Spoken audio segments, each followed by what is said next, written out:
Welcome to AM. My name's Richard Conway, and this is the platform for age group multisport athletes to showcase their journeys.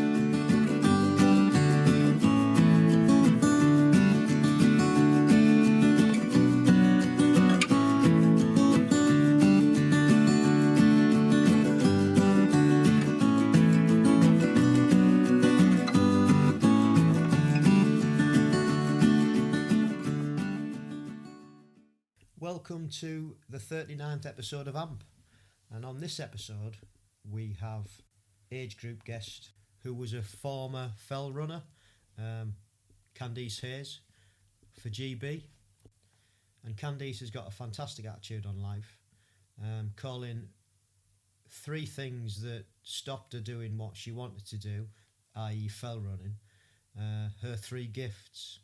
It's a really good story, really great journey, and she's took the negatives in her life and spun them round and made them positive. We also discuss the menopause, because Candice found out that she was going through the menopause relatively early, and at the time didn't realise what it was. So after visiting a doctor, they still didn't think that it was the menopause and put it down to depression. But having took a second opinion, it was diagnosed as the onset of menopause. So yeah, that's a really interesting topic, and I thank Candice for being quite candid about what she's going through now, and has been for some time, and hopefully it'll help somebody in the future who's listened to this and maybe going through the same thing. So that's coming up. Hope you enjoy it. Over the last couple of weeks, continuing with the Coach to 5K, I was back at the track on Saturday morning with WBC, my club, and it was nice to be running with people actually. Albeit I'm still doing the Couch to 5K sessions, but running with people just makes a massive difference, doesn't it? It's just makes it a lot easier, the time go quicker. So that was cool, enjoyed that. Decided to take up another Athletic AI plan. I've just plumped for one of the Olympic distance plans. It's about a 12-week plan, just because it'll give me something to do and aim for over the winter. And was in the pool the other day, got me form goggles on, just wanted to see what my pace was like, and when I was trying to continue to master this new stroke that I'm doing from the Ocean Walker Academy. And I was pleasantly surprised. Slow is fast, by the way. So I've found if I try to rush it, I'm slower, which is pretty much what you expect, I guess. So that was pretty cool. These goggles have also now, they've added workouts on them, so you can actually just download a workout that you want and it's there in front of you. So absolute game changer. If you haven't seen them, check them out. I'm not sponsored by them, by the way. I just think they're an absolute game changer, as I've said before on the podcast.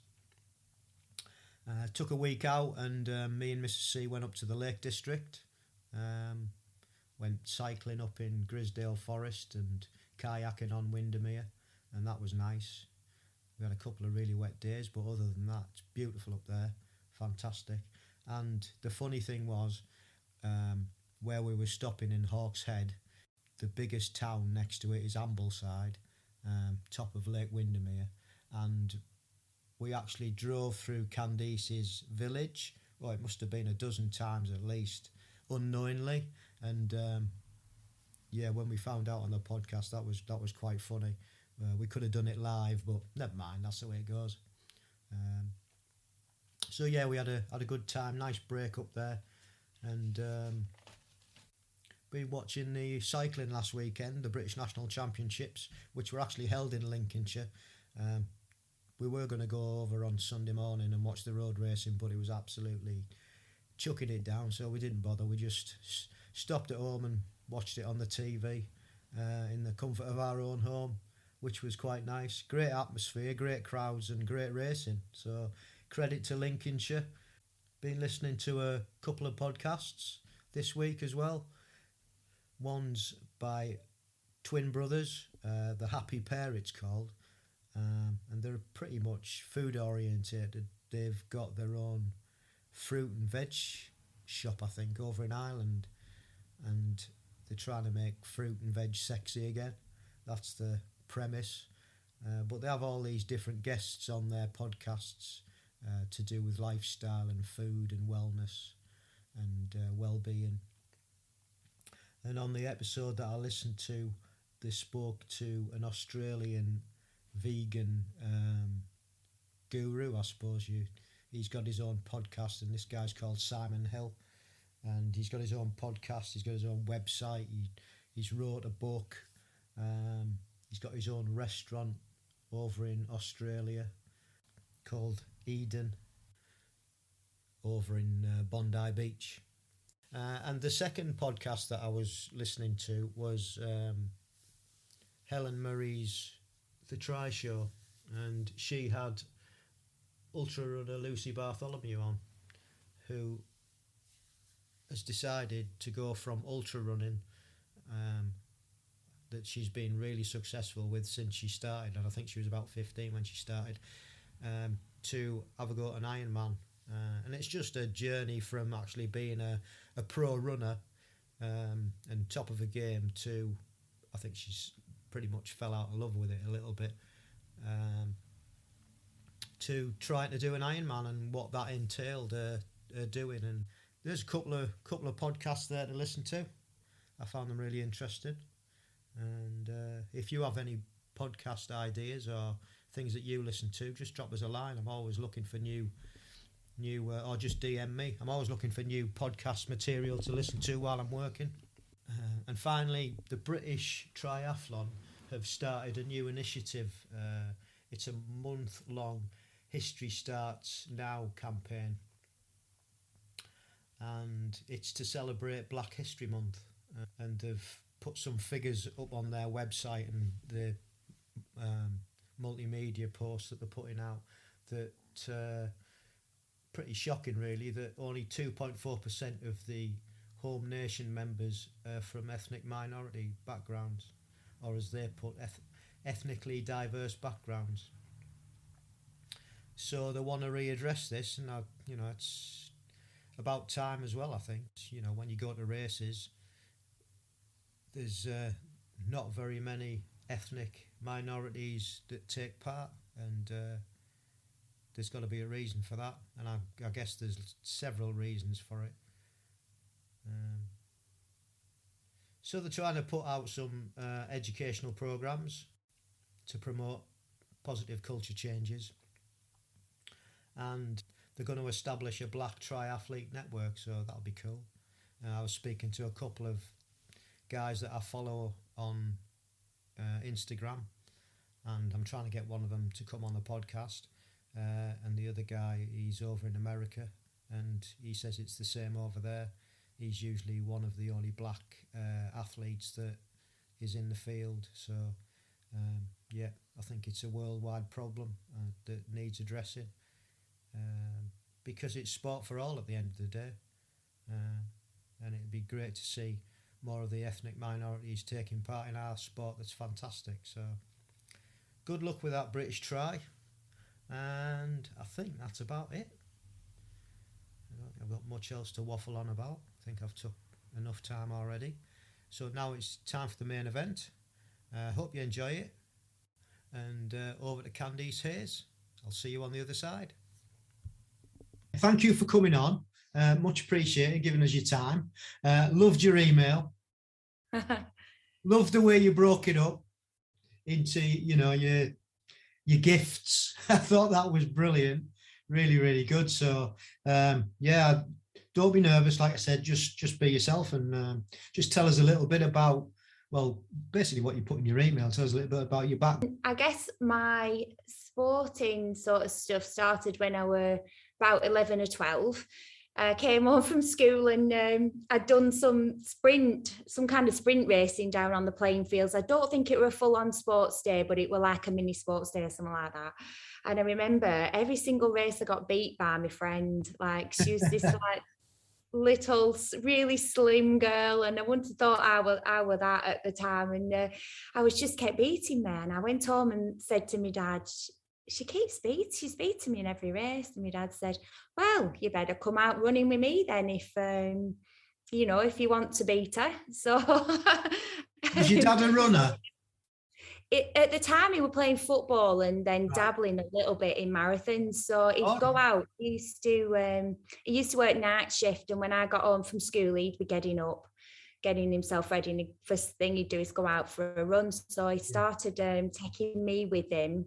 At the time, it felt like he took me on his run, but really he must have been taking me on his warm-up. He'd do like a lap round block with me and then drop me off at home. So I started running then. Yeah, and I just loved it. I loved that time with my dad and that bond, and we didn't have to speak. We just went side by side, and I just loved it from like really quite young.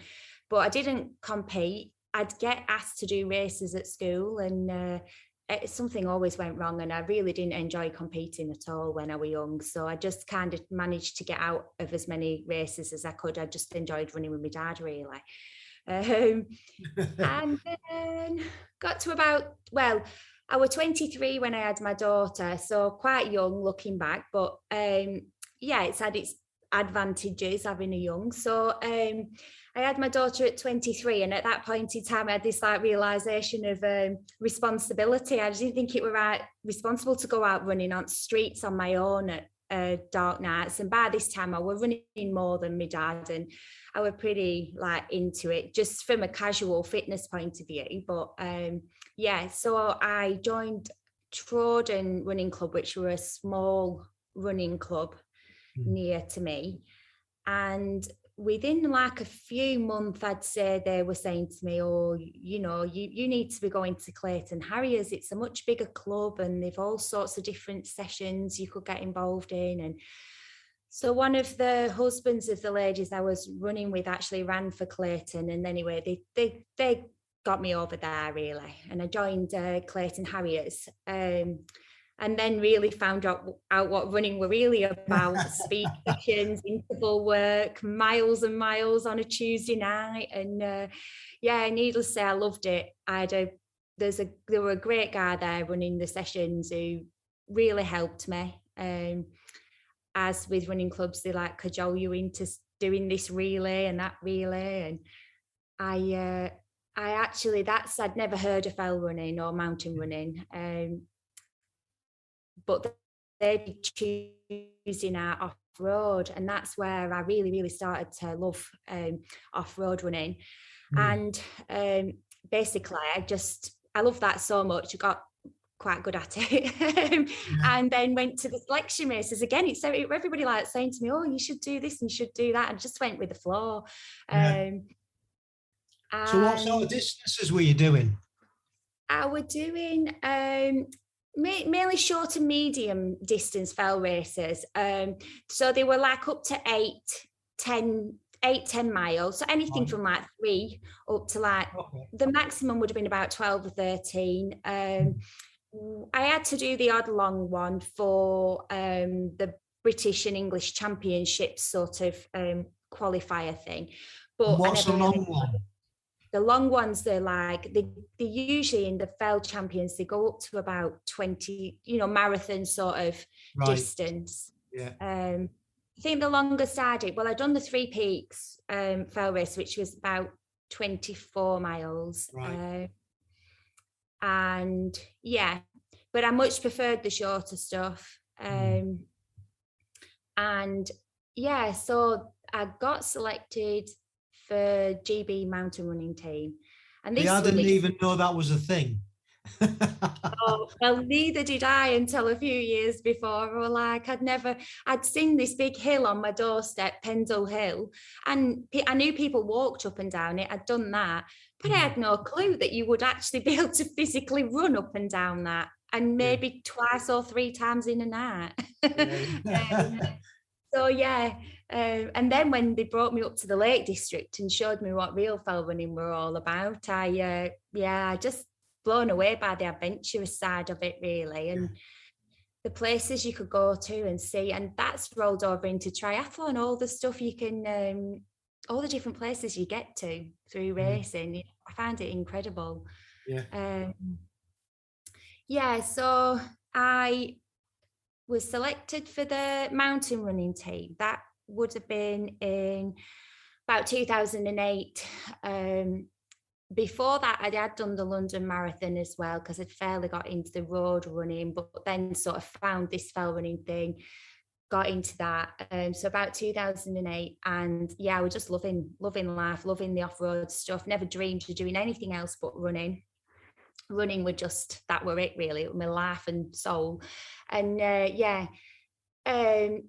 went to the European Championships in Germany. And then basically not long after that, I ended up getting a few problems. And as I was saying, my first gift was 2 stress fractures. I had an avulsion fracture, which was caused by hitting a rock and damaging my bone under my foot.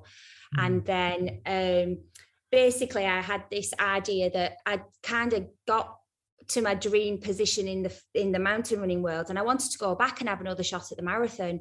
So I'd started training for London Marathon, and that's when I then ended up with a stress fracture. So with these 2 foot fractures happening and only running, and obviously can't get on a bike with a stress fracture, and I didn't even have a bike at this point anyway. I just started swimming. The first fracture, I was doing breaststroke and, just basically swimming like you see people just on holiday type of swimming, trying to get some fitness out of it and like trying to get my heart rate up. And anyway, before I knew it, I was back in the rehab thing and my foot were getting better. But then when it happened a second time and got the next stress fracture, which wasn't actually that long after, because I kind of went straight into the marathon training. And then, it wasn't too long before the next one happened. And I was so frustrated, and I thought, right, if this swimming thing and these injuries are going to be a thing, I'm going to actually need to learn to swim properly. So I was lucky because I had a friend who had been a national swimmer as a child. That helps. So I just asked her, you showed me how to swim front crawl.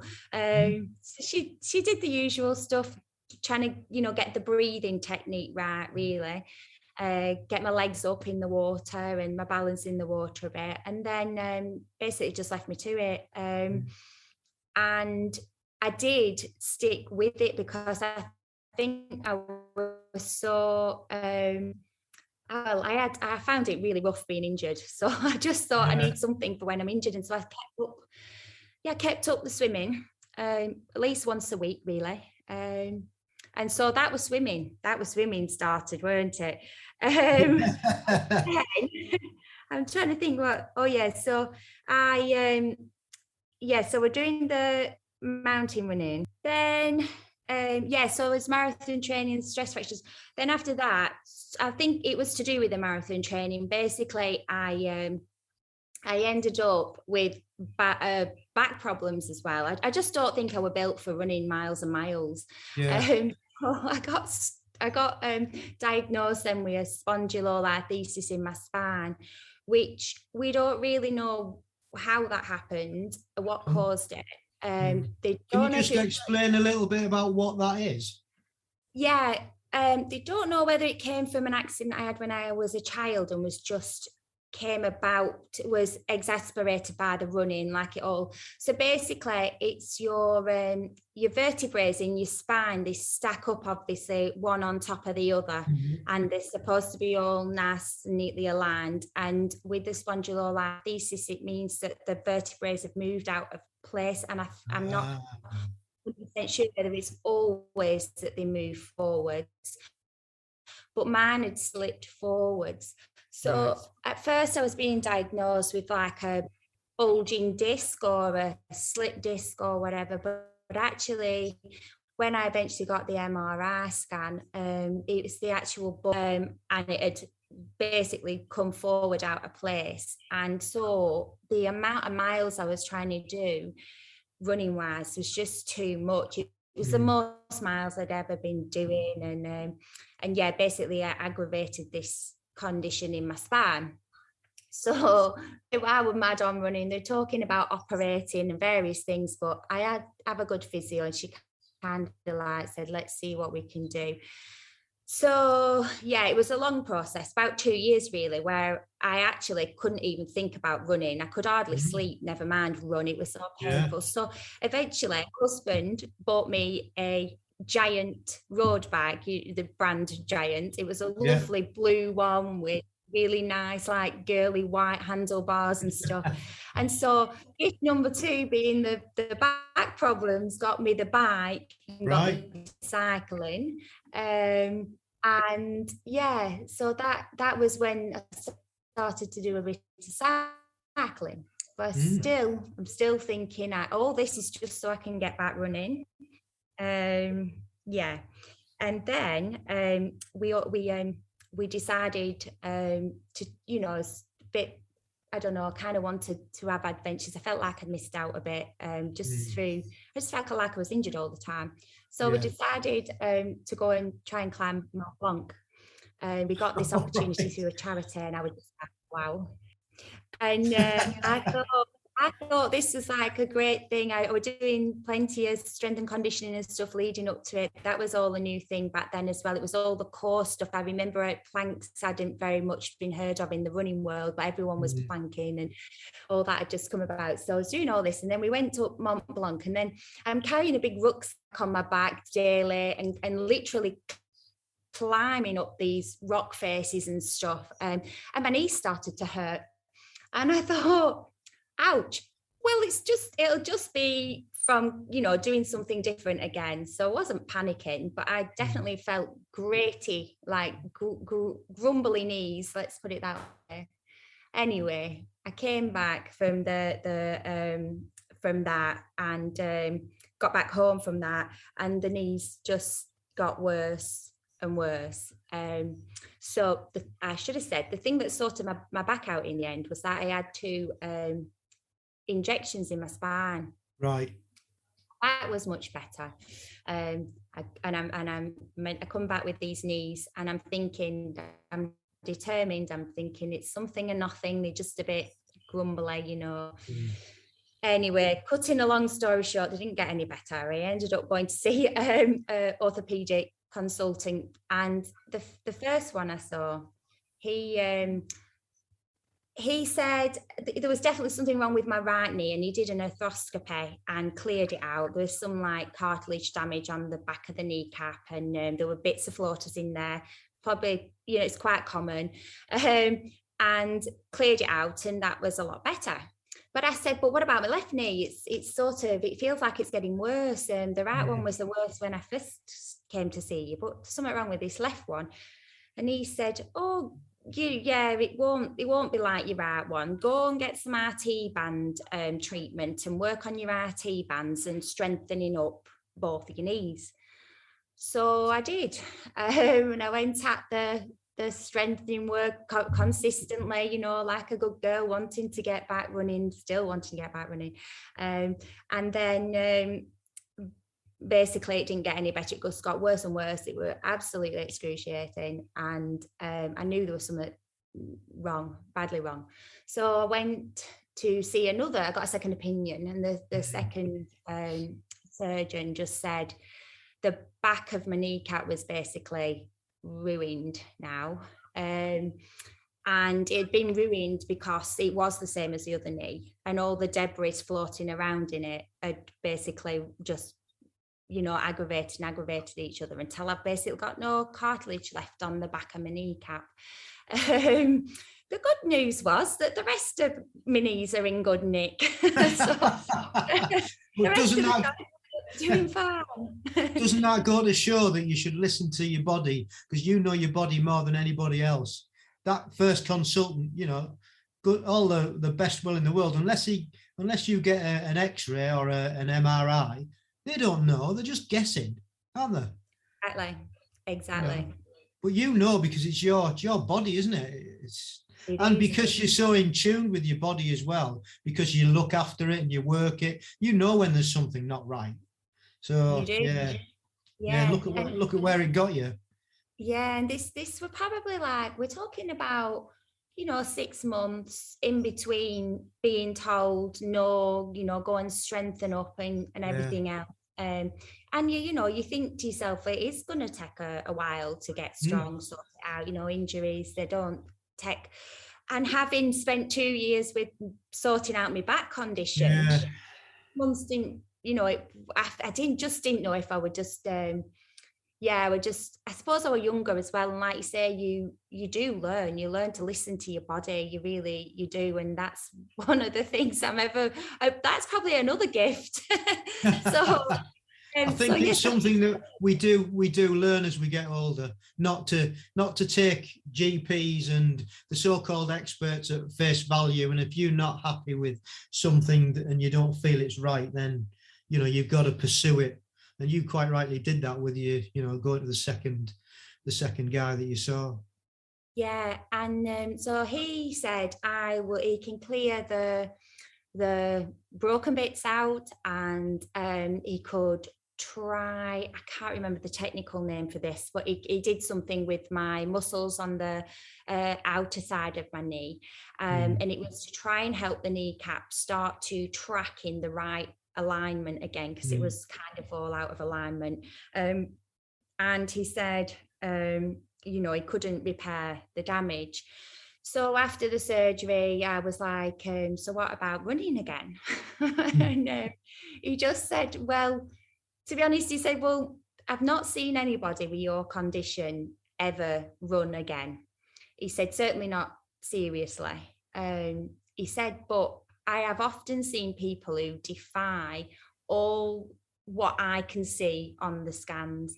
He said, so if you want to try it, go and try. And I said, well, will I be doing myself any more damage? Because by this point, I'm beginning to seriously question whether, I love running and I don't want to let go of it, but we're beginning to question whether or not it was really seriously worth it, not just but for my mental health as well, because it was a constant roller coaster.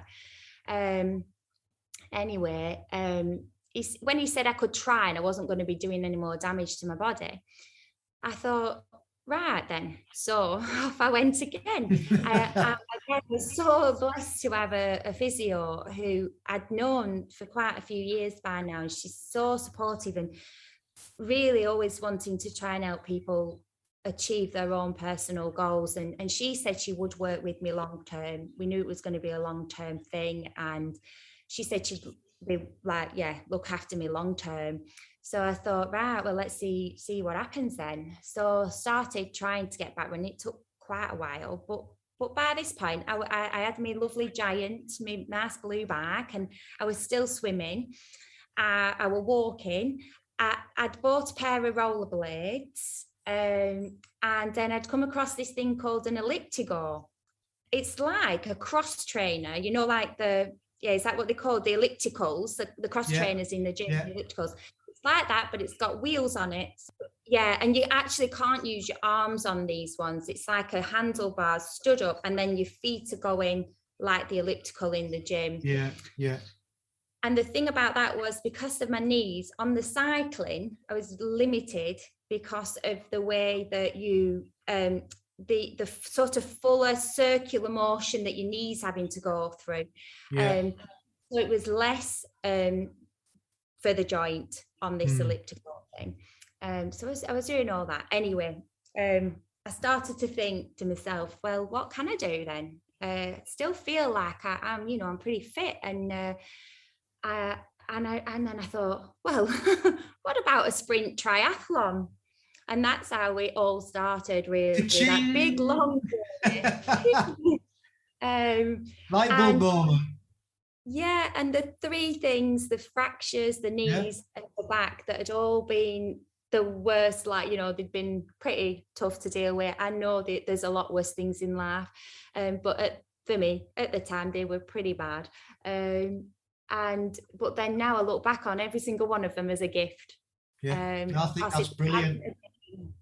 Yeah, if it hadn't have been, then I wouldn't be doing triathlon. I wouldn't have had this like amazing time learning all these new stuff that you get to learn when you're a triathlete.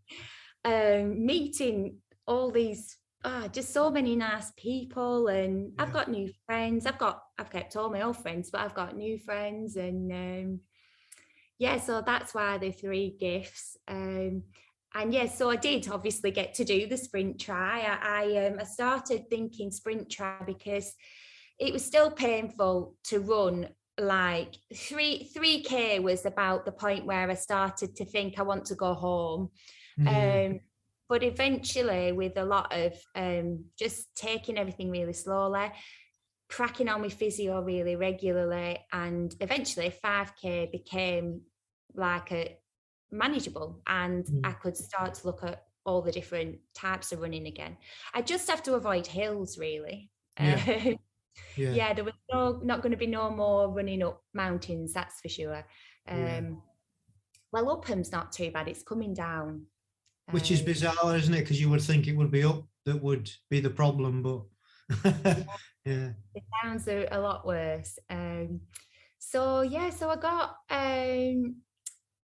basically, I did a couple of local ones. I suppose everybody starts local. Absolutely, and then I had. Did you know anybody that was doing tries already from, like, because sometimes there's an overlap in running clubs, isn't there? You get the odd triathlete at a running club, and sometimes more than 1 or 2. At the time, I didn't know anybody from the running club, but what had happened is, from my running club, I had a friend who cycled, so I'd already made a new friend, and I was going out cycling with this girl called Molly, and we become really good friends. And then she just did triathlons.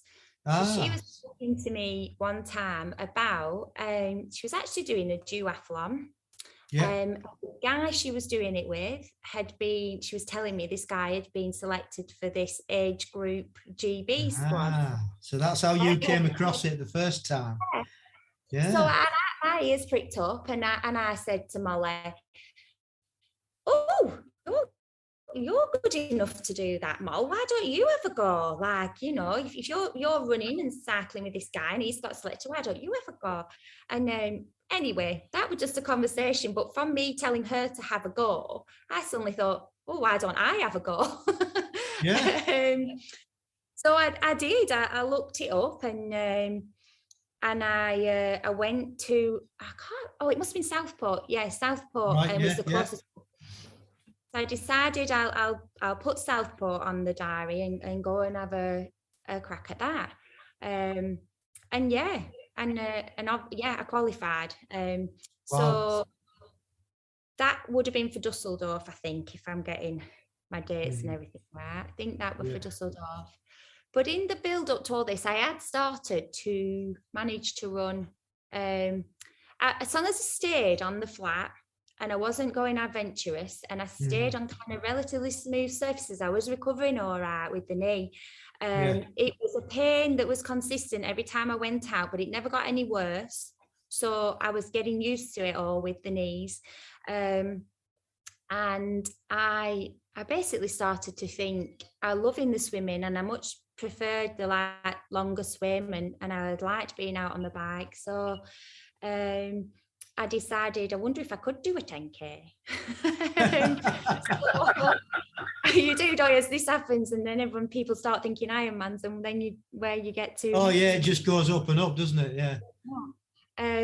So I just said to the lady who was coaching me at the time, I said, "Do you reckon I could do a standard distance?"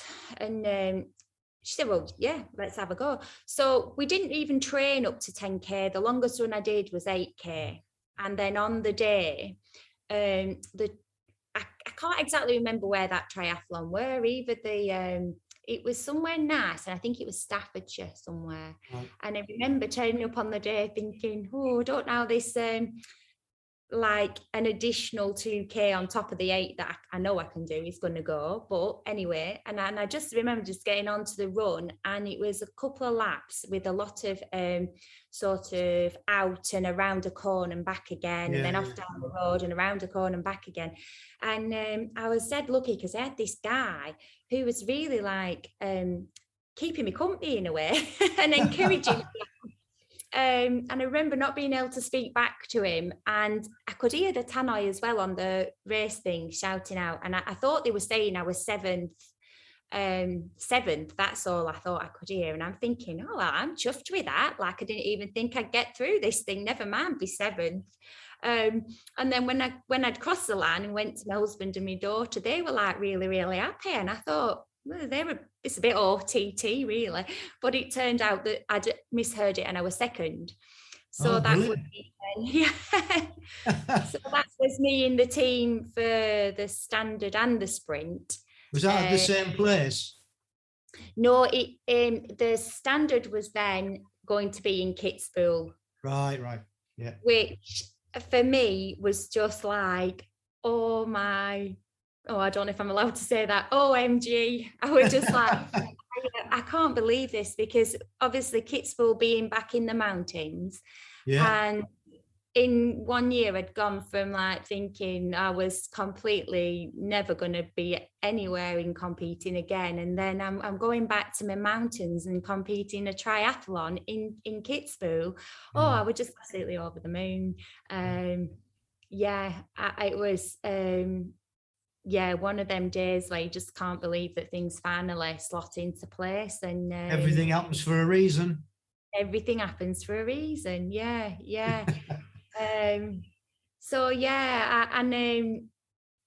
I guess, I still can't get over it really that it happened. But I've carried on, and every year I think the same thing. Can't believe I'm still so grateful really to have found sport.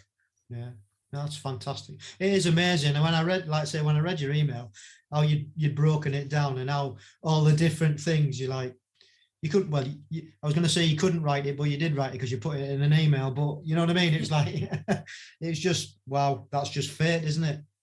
Yeah. And I think I was 29 when I got into the mountain running team as a fell runner, which like it's fairly old to have. I didn't really start racing until I was 24. So to then be 39 and it's like going around full circle and you're doing a new sport. I did feel like it's not just about growing up like physically, but mentally it's done me so much good. Because learning how to see things that often at the time feel like a long time, like you think, I'm injured, it's been 6 weeks or it's been 8 weeks, and then I started to, it gave me a real good perspective on time, in that you can have 10 years or 8 years or however long where it doesn't look like it's going so good, but if you kind of know what you love doing and what you want to do really, then, and keep your eyes open, then you really never know what's around the corner, and what good might come. I mean, like I said, I ended up buying roller skates and an elliptical and various stuff because I didn't really know where I were going. Yeah.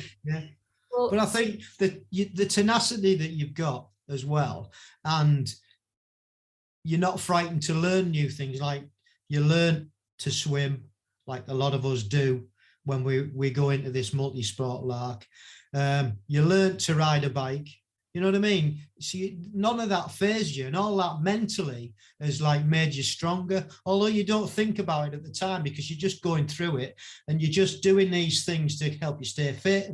But actually, if you step back and have a look at the bigger picture, you know, you've actually gone and done that. Whereas you could have easily just said, "Oh well, I'll just wait till my leg's better and then I'll start again." But you didn't. And that again, it's sort of like these things happen for a reason, don't they? You got yourself swimming. Something else happened, you got yourself a bike, something else happened.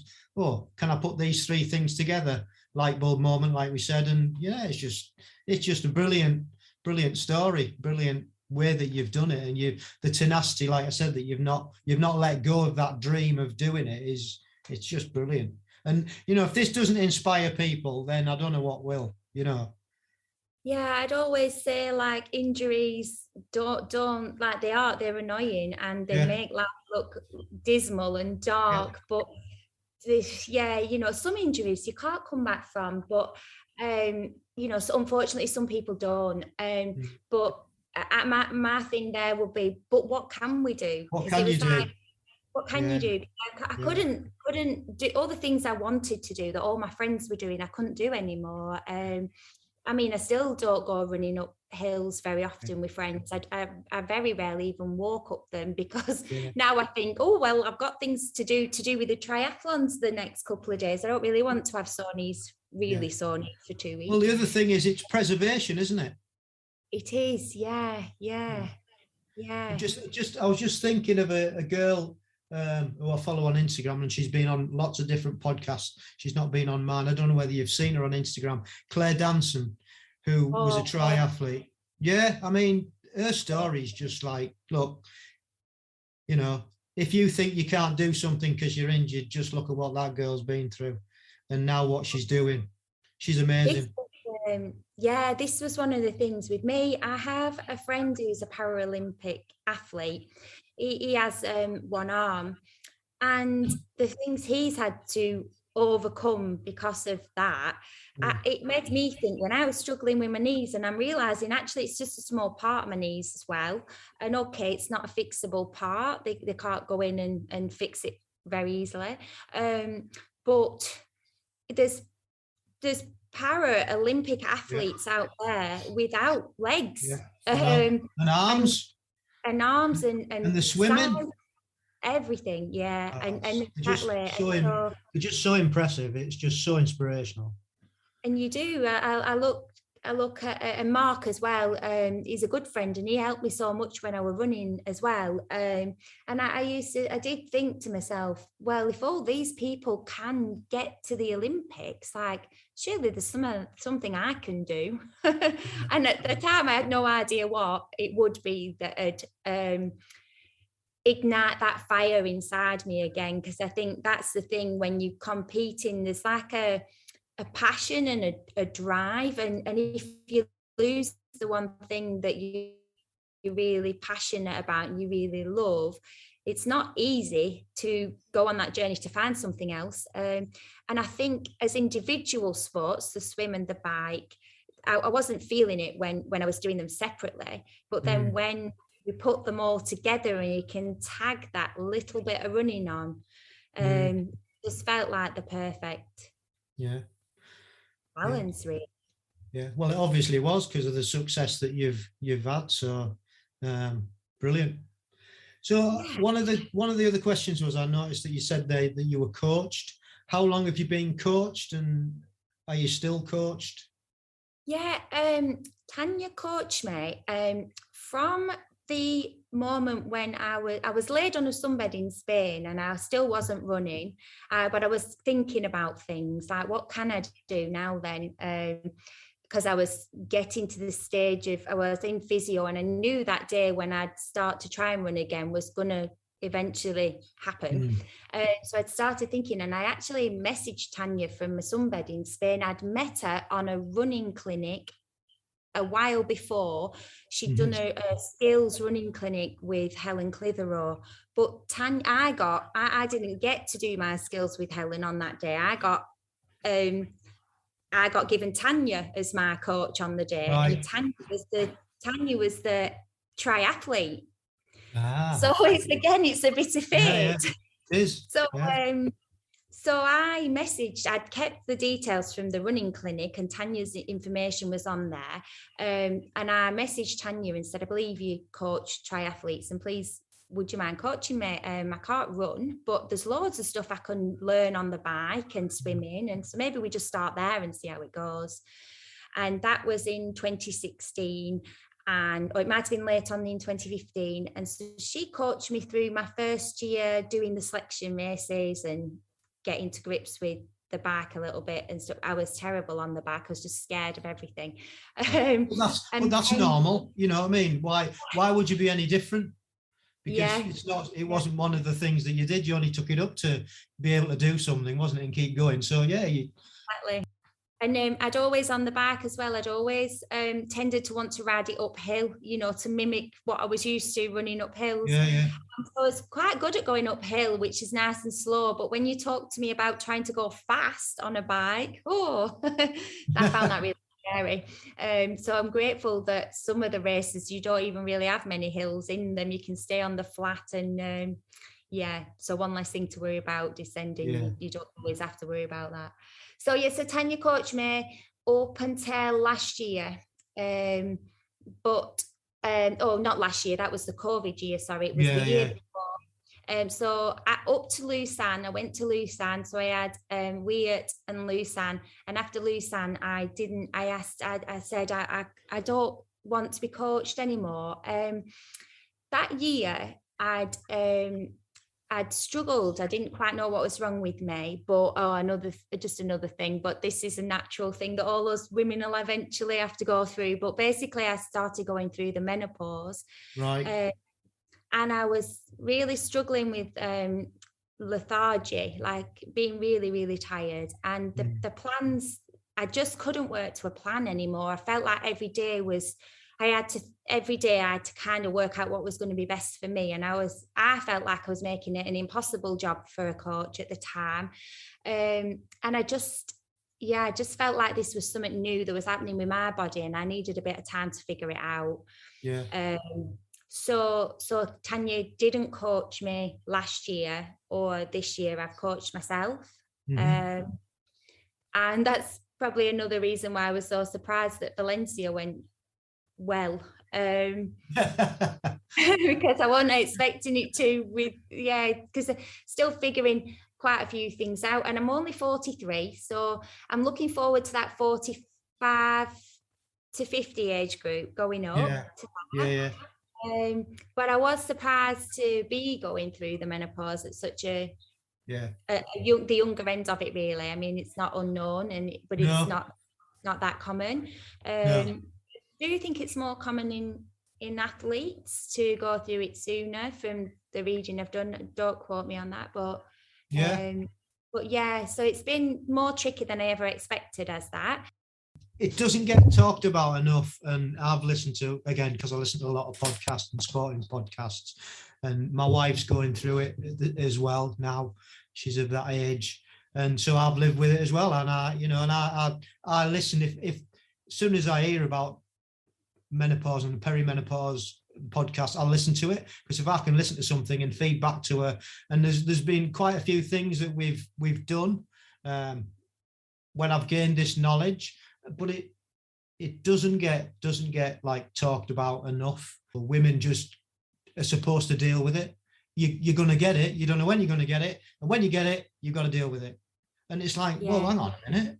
And there's only one way usually that they deal with it. Go to your doctors and get some tablets. That's it. So if you don't mind me asking, how did you deal with it, and how are you dealing with it, having got it like young?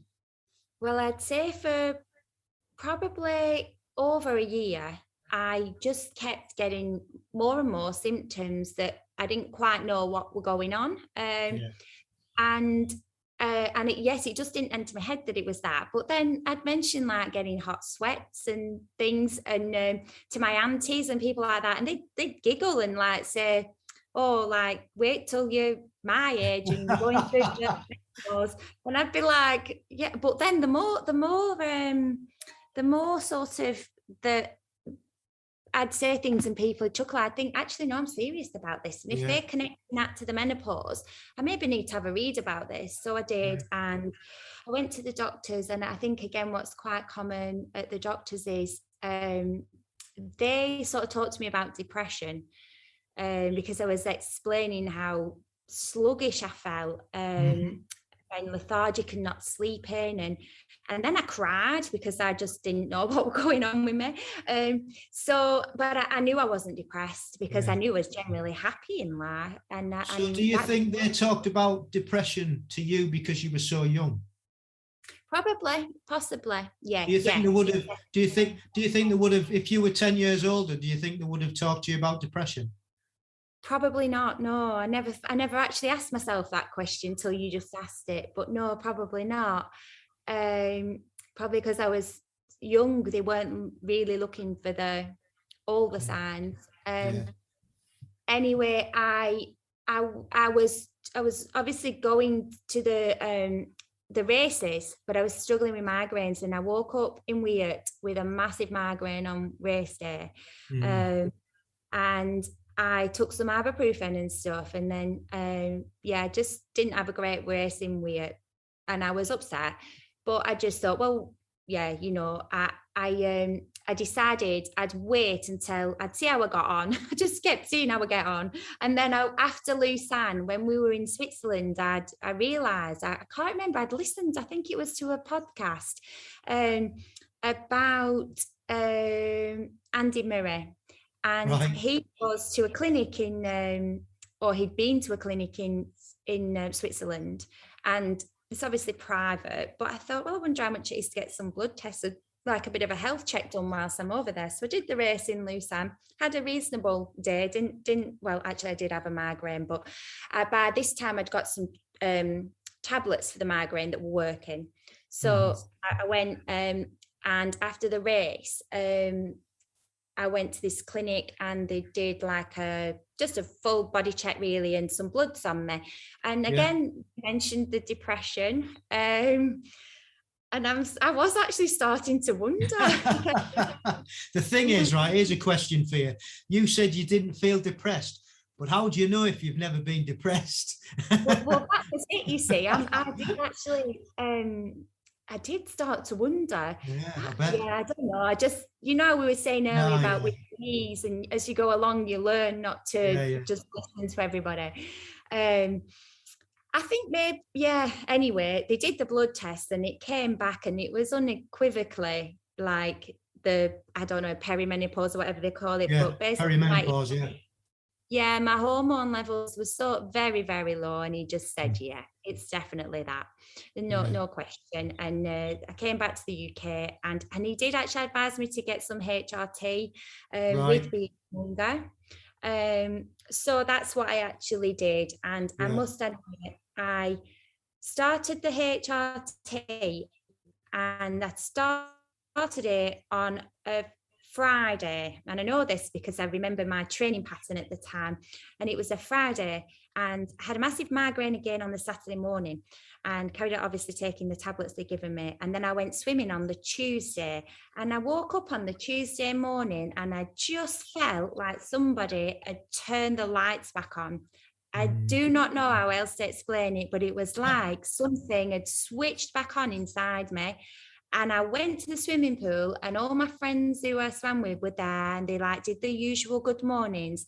And I said good morning, and I smiled, but I smiled from the inside out. Rather than me smiling from the outside to try and look happy to everybody, when really inside I was absolutely knackered and probably didn't want to be there, and I dragged myself out of bed and drunk 3 espresso coffees. But that Tuesday morning I actually smiled again and felt something had changed inside me. So yeah, I that then it's got easier. There's still been ups and downs and changes, because I think your levels are always changing, and you're obviously going through something, so it's going to be a journey. It left me wondering whether or not I could cope with the big events anymore, just mentally not knowing how, being out of control with what might happen on the day. But then I thought, well, there's none of us really in complete control of what happens on race day, is there? No. And we all feel just from a sporting point of view, without going through the menopause, just when you're on that start line, you're all over the place, aren't you? Anyway, so it must have been for you. It must have been 100 times worse, before you got sorted out. So yes, yeah. And even now, it's not sorted out. I don't see that it can be really, but as go through But I those mean, it's better, isn't it? When I say sorted out, obviously it's never sorted out, is it? Because it's fluctuated from personal experience with my wife. You know, she can go, and because she's not on HRT, she takes these herbal tablets instead. And she can be up and down, you know, from sweats for a few weeks and then nothing, you know what I mean? So yeah, that was a wrong expression from me. No, don't be sorry. It's fine. It's I think as well, like this is another thing about the age group triathlon. All through your life, you're experiencing different things, and I feel actually lucky because I know there is people experiencing things a lot worse. And like you say, the menopause not talked about a lot. But I decided I would speak about it if it in relation to where it's what I think is appropriate and necessary, just in case it helps somebody else. You know, there might be somebody else coming up into the 40 age group and somebody starts feeling a bit weird and don't understand why. And just to make that a bit of awareness, really. I think it's important. And thank you for bringing it up and talking about it, because I do think it's important. Hopefully it might help somebody who listens. So good. Good. Yeah. Cool. So you're still on your medication for that, and that'll be. Is there anything else that you do that you found that works and helps? To be honest, no, because I suppose like most of us athletes, I don't really like to take anything if I don't have to. And I'm on the migraine tablets as well. Everything I get, I obviously check on the DRO website, you know. So I'm on sumatriptan for migraines and also the HRT. So I haven't actually ventured into other things, but what I do now is I track my symptoms, and I'm quite aware of when certain symptoms are likely to occur.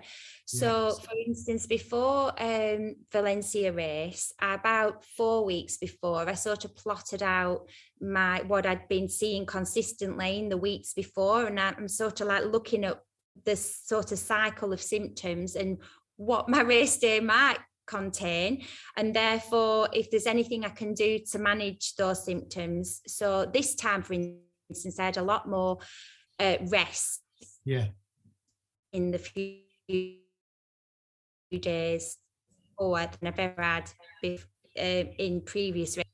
So, and also because I don't sleep well at sometimes again, so that was another factor really. I knew it was going to be around the time where I don't sleep well, so I could sort of plan ahead for that. So for me, it's just about being a bit more prepared about how I might feel and how it might affect me, and then accepting it, and sort of, if you can't deal with it, you can't do anything about it, well, you can't. And you can, you do. So yeah, I'm pretty reliant on just the HRT, the help it's given me, and then basically if a migraine starts, just getting the sumatriptan in me. So I sound like I'm plugging drugs here. I was going to add to that what we looked at and was magnesium foot cream, because you know you're talking about having issues about sleeping.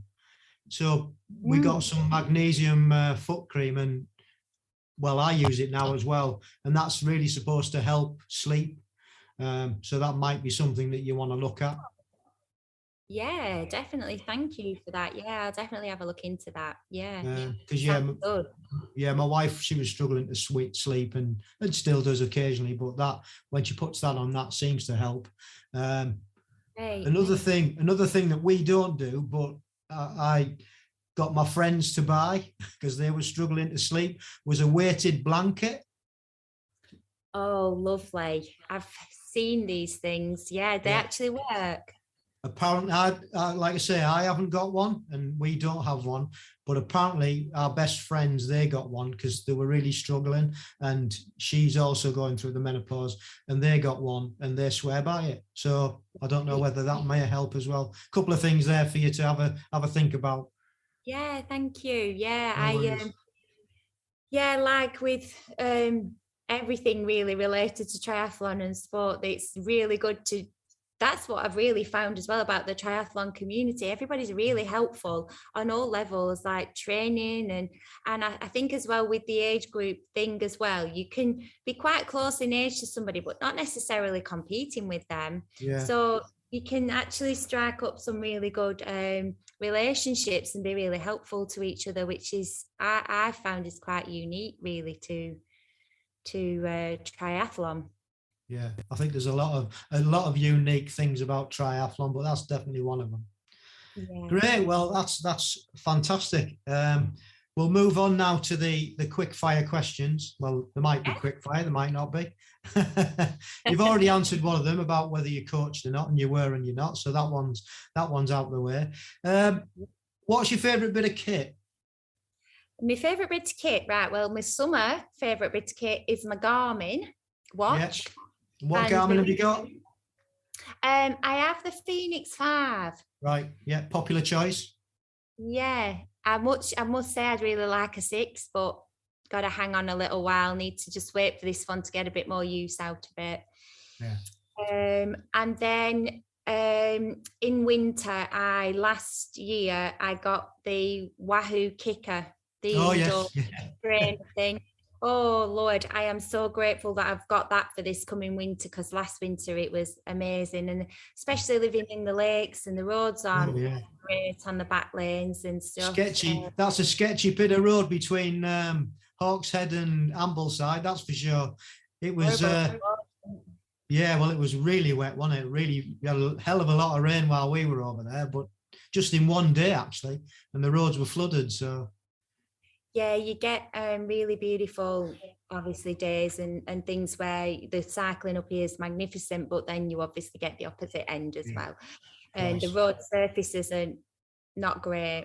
Right. So, so my Wahoo Kicker, I absolutely love that now. Yeah, that's got to be. And are you hooked up to Zwift or something else? Yeah, Zwift. Yeah, I suppose that's the combination, really. The Kicker without the Zwift, I'm not sure whether that'd be anything, but with the Zwift it's really good. It just makes indoor biking, it just takes it to a completely different level. So it's fab. It does. You can get those interval sessions in without obviously any interruption. If you want to do whatever effort, maybe like a 6-minute or a 3-minute effort or something, you can just get it done and out there without any behind a bus, and I suppose you can anyway. So I love that you can get a proper session in on there and join the group sessions. No, it's just fantastic, really is. I wouldn't be without mine. I use it a lot. I use it in the summer as well, to be fair, for things like you just said, that I wouldn't go and do intervals outside, but I do them on the Kicker and on Zwift. So yeah, it's really good. It's one of my favorite things. Right, next question is, what tools or books or podcasts or any other resources would you recommend for people who are listening that you use? Anything about other athletes. So like at the moment, I've just bought Alistair Brownlee's new book, Relentless. Oh yeah, you're the second person who said about that. Yeah, I've bought that. I also really like books. I'm a bit of a mindfulness. I like my mindfulness stuff. Anything about sort of brain training and positivity, a bit of NLP and things like that. So I always go for the podcast where the Joe Wicks one, for example, he's interviewed some celebrities and stuff recently, and his podcast is really good because obviously he's very into his health and fitness, and anything I think really where the dialogue is about keeping your mind and your body in sound form, because I really do think it's great fun keeping fit physically, but it's so important that we keep our heads strong and happy as well. There's a lot of pressures and stress and things on people these days, and just like a bit of positivity, really. Cool. Fern Potter, Happy Place. I listened to that for the podcast, and obviously, like these ones that you're doing, they're all going to be incredible inspirational stories. I'll go through all of them, I'm absolutely sure. Yeah, cool. Thank you. Yeah. Okay. Next one is, what advice would you give to new triathletes or triathletes wanting to get into age group? Yeah, this is I think I'd say definitely go for it. Definitely give it a try. Get yourself to the selection races. Get familiar first by doing a few local races or whatever. Don't forget about working on those transitions, because it's really important. You can make up a lot of time in transition or if you lose time in transition, it's a lot harder to make it up when you're running or whatever. So yeah, and I'd say try and be specific. I have a friend who she's quite into, she likes to do swim, back and run, but she likes to go out and ride about with a club, and they do quite long rides and things. But she probably prefer to do sprint triathlon because she's an excellent 5K runner. And then she asked me some questions about fitting in the training and the amount of time the training on the bike takes. And I've said to her, well, if you're doing a sprint triathlon, the amount of time on the bike doesn't have to take all day like it does when you're going out with the cycling club. Just be more specific about how you're training, decide what you want to do, look at what is necessary for that race. You've got the 3 sports and the transitions to work on, not just about your fitness, it's all about the techniques as well and the skills involved in the cycling and the swimming. So I think being specific and focused on what your event is to be is the advice I give them. Yeah, I think that's a brilliant answer, because you don't need to do a lot of training, but it's different training. If you're doing a sprint triathlon, it doesn't have to be long, but it's got to be, like you've just said, it's got to be specific, and that goes right the way from sprint triathlon up to ultra. You've got to train for what you're going to race, haven't you, really? And that's brilliant. Yeah, really good answer. Really good answer. Yeah. And I think our final question is going to be, what are your short-term and long-term goals? And at that point, I'm just going to put a light on because I've realised how dark it is in this room. There we go. Short-term, I'm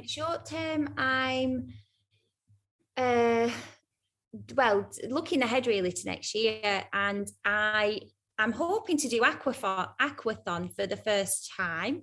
Right. So that's something new I've decided to have a little go at, see if I like it. And then we don't know where the Europeans is yet in next year, do with the standard distance one. No. So I'm hoping to just stay fit and healthy and get myself there in good shape.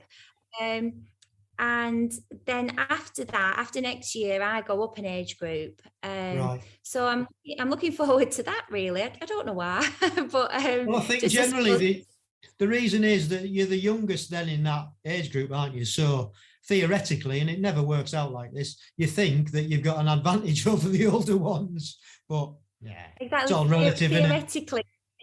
Yeah, theoretically you think that. Yeah. But I've seen how strong, the last, like say the 35s to 39s, the 40s to 45s, and now the next group, everyone, there's so much strength in these age groups. So I guess it's just you also get to come across new people every time you go up an age group as well, don't you? Or catch up with people who maybe was in your age group and now they went up before you. Maybe seeing some familiar faces I missed out on for a couple of years. And so I'm looking forward to that. And I'd probably, because I won't have done the World Championships, and so next year I might try again to maybe get selected for the Worlds for 2023. But yeah, next year it'll be the Europeans, and trying the aquathon just for some different, because I wasn't quite aware that these things existed at the age group GB level. But when I did become aware of it, like you say, I thought I could probably just go with my two favourite things and see how that works out. Well, that's the thing, isn't it? It's we had Nikki Dick on, who's involved in the GB setup, and these things aren't public knowledge, if you like. Nobody, unless you're involved in multi-sport, nobody really knows about an aqua bike or an aquathon or a duathlon. Everybody knows about triathlons because basically that's what's on the telly and that's what the Brownlees have done, and it's an Olympic sport. And but the other things, they're just as valid, but they just need more. They need more publicity, so you get a broader audience, and you get people who don't like running or don't like duathlon, they don't like swimming or they can't swim. You know what I mean? So I think it's promoting things that are available to everybody, isn't it? So we can all have a go. Yes, yeah. And that's the other one, duathlon. I did one of those for the first time this year, so I'm hoping to do, I think from what I've heard, quite a few triathletes use them for good training. So I'm hoping to do a couple of duathlons locally as well, sort of soon, and then early on next year, early season next year. So I suppose it's just dabbling again and trying to keep consistent with the triathlons, but having a look at what else might be fun. Cool. Well, I think that's a great place to finish. Thanks, Rich. Really nice to talk to you. Thank you ever so much again for coming on, and it's been lovely to meet you. What a great story Candice has, and love the way she's put a spin on it to make injuries into gifts, and the whole way that she came about getting into tri is it's just looks like fate, doesn't it? So hope you enjoyed that one. Really enjoyed speaking to Candice, and good luck with everything that you do in the future. So on to our lifestyle hack, and this episode we're looking at HRV, or heart rate variability, and that basically means it's the variability between your heartbeats, and it measures the activity of the autonomic nervous system in response to stress, basically. And it's the autonomic nervous system which pretty much works to keep everything in balance. HRV score that you can get if you take it every day over a period of time shows you whether you need to rest or whether you're okay to go and do that HIIT workout or the stressful workout. And it's just a guide, basically, another guide. And I've been doing it for, I heard a podcast on it, surprise, surprise. I downloaded the app and I've been doing it ever since. So it's been, I don't know, well over a year, I would say, maybe 2 years now. And it's dead simple. You put it on your phone, you turn the app on, it says, do you want to take a reading? You put your finger, your index finger over the light or the camera, which shines a light onto your finger, and it takes a reading. And it's as simple as that. And then it's basically the reading will tell you whether you should proceed with your current workout or whether you need to back off intensity because your reading's not very good. And I didn't realise until I started researching it a bit more for this section, that it uses something called, let me get this right, photoplethysmography. Yeah, I had no idea what that was. And it's basically due to light being more strongly absorbed by blood than its surrounding tissues, changes in blood flow can be detected by the sensors PPG as the light intensity changes. So consistently using this app on my phone and by placing my finger over the camera, which shines the light, like I said, onto the skin of the finger, it gives me a reading after 60 seconds. And then that reading, like I said, gauges the HRV and shows me a number. And this number has a range, and if I'm within my range, it's okay. If my range it's below my range, then I'm overtraining or I'm stressed, because it's not just training stress, we have life stresses as well that affect it. So alcohol also affects it. So if you've been out on the night before, and it's also got subjective measures on it, so you answer a load of questions, and if you put that you've been drinking, then it'll alter your reading. So it basically can show if I'm really ready for an intense training session, or it'll tell me to back off. So it's a really good indicator of how our body's coping and whether we're stressed or we're not. And like I say, I use it every morning, about the same time when I wake up, same position. So it's pretty consistent, and I think the consistency is the key. So yeah, have a look at it. The app that I use is HRV for training, and very basic and very simple to use. You just click on the app and your sheet comes up, and right at the bottom it says, do you want to measure? So yeah, it's another life hack. It just gives me a gauge and how my body's feeling and what I should do for training. And if you've got any questions, or you want to find out more, just head over to the HRV for Training website, and all the information about a lot more information than I can divulge is on there, so you can have a look into it. And that's about it for this episode. Thank you ever so much for listening. I hope you've enjoyed it, and if you have, please leave us a comment over at Apple Podcast. A review would be good. Comments would be ace. Give us a thumbs up on YouTube if you listen to it on YouTube, and subscribe to the channel. Much appreciated. As you know, all these things help to promote the podcast and get our message out to more like-minded people. So yeah, thank you ever so much again for listening. And if you want to get in touch, you can get in touch through our email address, which is agegroupmultisportpodcast@gmail.com. You can find us on Instagram at amp_1967. You can find us on Facebook at ampgb, and you can find us on Twitter at Age Group Multisport Podcast.